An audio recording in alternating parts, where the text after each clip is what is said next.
Charlotte, est-ce que tu peux nous faire le portrait de notre invité du jour? Olivier, vous êtes l'une des figures majeures de la pensée critique appliquée au management et à la stratégie. Professeur affilié à HEC Paris et associate fellow de la Saïd Business School d'Oxford, vous êtes reconnu internationalement pour vos réflexions et vos travaux sur la prise de décision stratégique, les biais cognitifs et l'intelligence collective.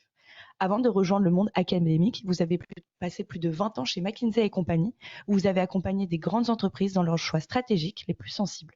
Une expérience de terrain qui alimente aujourd'hui votre réflexion sur les erreurs systématiques de jugement et sur les moyens d'y remédier.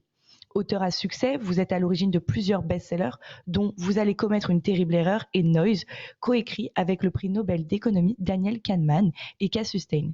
Vos travaux sont traduits en plus de 20 langues et sont aujourd'hui utilisés dans les plus grandes écoles de management et au sein des comités exécutifs de grands groupes.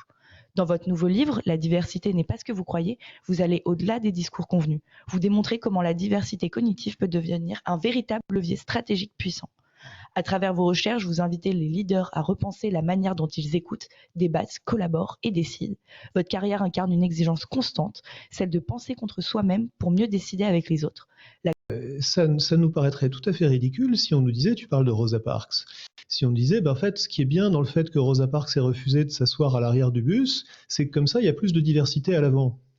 C'est pas pour ça que c'est bien que Rosa Parks s'asseye à l'avant du bus. C'est parce que c'est pas juste qu'on lui dise de s'asseoir à l'arrière.